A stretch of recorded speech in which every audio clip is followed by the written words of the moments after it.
इसमें एक quantum sensor लगा है जिससे रियल टाइम एनालिसिस होता है और क्लाउड पर इंफॉर्मेशन जाती है। वहां से आर्टिफिशियल इंटेलिजेंस के थ्रू आपकी आवश्यकता अनुरूप आपको फ्रीक्वेंसीज मिलती हैं और वो भी आपको जितनी देर आवश्यकता है उसके हिसाब से।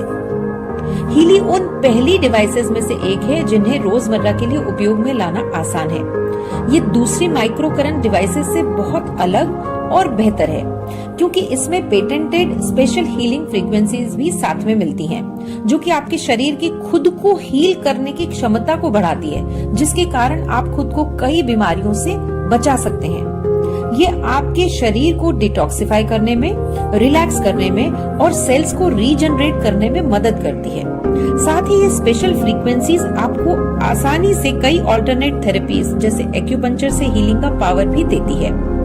ये स्पेशल फ्रीक्वेंसीज हमारी बायो एनर्जेटिक फील्ड को भी करेक्ट करती है। हर व्यक्ति के चारों ओर उसका एक एनर्जी फील्ड होता है जिसमें डिसरप्शन होने के कारण उसका डायरेक्ट असर आपकी सेहत पर पड़ता है। ये उसे भी करेक्ट करती है। साथ ही ये समझते हैं कि सेल्स पर इस डिवाइस का क्या प्रभाव होता है। हमारा शरीर कई ट्रिलियन सेल से बना है और हर सेल अपने आप में एक ऑर्गेनिज्म है जिसे स्वस्थ रहने के लिए ऑक्सीजन और न्यूट्रिएंट्स की आवश्यकता होती है। साथ ही वेस्ट मटेरियल बाहर फेंकने की भी आवश्यकता होती है और ये सब निर्भर करता है सेल मेम्ब्रेन वोल्टेज पोटेंशियल पर। हर सेल में एनर्जी फैक्ट्री जिसे माइटोकॉन्ड्रिया कहते हैं, उस तक न्यूट्रिएंट्स और ऑक्सीजन पहुंचने के लिए आउटर मेम्ब्रेन में बने वॉल्स का ओपन होना निर्भर करता है कि आपके सेल्स कितने हेल्दी रहेंगे।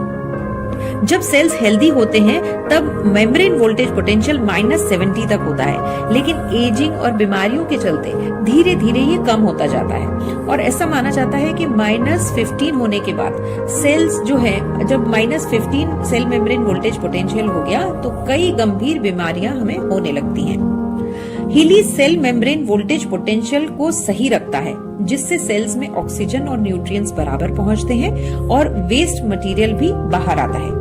अब इसका नतीजा क्या होता है कि 40% एमिनो एसिड्स का ट्रांसपोर्टेशन बढ़ता है, जो कि प्रोटीन सिंथेसिस को 70% बढ़ाता है और 500% एटीपी प्रोडक्शन बढ़ाता है। एटीपी मतलब एनर्जी जो माइटोकॉन्ड्रिया में बनती है, वो एनर्जी जो हमें स्वस्थ रखने के लिए, हमारे सेल्स को एनर्जी चाहिए, हमें पूरे बॉडी को सही रूप से चलाने के लिए जो एनर्जी की रिक्वायरमेंट होती है उसको 500% ये बढ़ाता है।